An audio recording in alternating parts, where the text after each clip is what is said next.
unless you can separate yourself from the emotional tie that you have with the scale is actually a great tool that provides you with information, and you can use that information to actually help yourself get better results.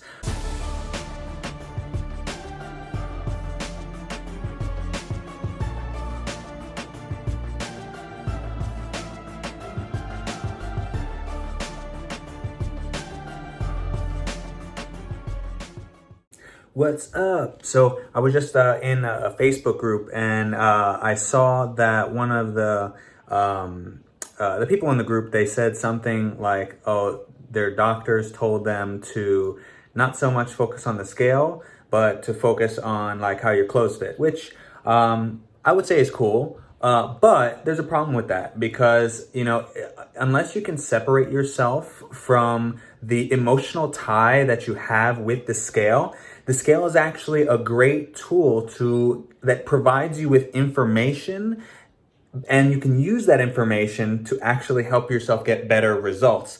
But the problem is, and it even with me, when you're doing something like that yourself, we're so tied up with the results that if we see the scale go up or down, we're just we make decisions based on our emotion, and that's not the best way to go about your fitness or with your fitness goals.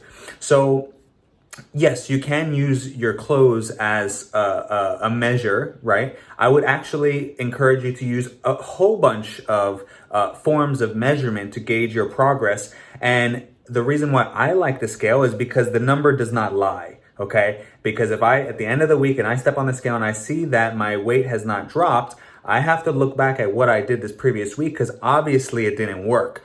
Now, by kind of throwing the scale away, it's almost like you're in denial and you don't want to accept the fact that your actions throughout the week didn't lead you to the result that you wanted. So it's tough. I totally get it. But once you can remove your, emotions from, what you see every day on the scale, however often you check it, and you can actually take that information to make an outcome-based decision like, hey, this is what I did this week. This was the result.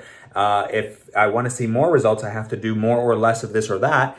At that point, you can start making huge progress from the things that you're doing every day and not have to hope to see results because you will know that you're seeing results. That's one of the things that kills me is when I see people like, oh, I'm not going to check my weight for a month or 2 months or whatever. And then it's like, yeah, you can do that. And as long as you're consistent with everything that you're doing, then great. You can see if what you did, made a difference. But that would suck for you to go throughout the entire month and not really paying attention to the actual numbers, and to find that, hey, I wasted a whole month and I'm actually either in the same place or backwards. So anyway, that's my take on using the scale. Again, you got to take your emotions out of it, which I know is hard, and we don't want to, you can't judge yourself for it. You got to accept that we're human beings, we make mistakes, and all we got to do is figure out, hey, this didn't work for me, or this schedule or this strategy. What more can I do, or what can I do differently to make it work so that I can see the changes on the scale and with my body that you're wanting? All right, hope that helps. See you next time.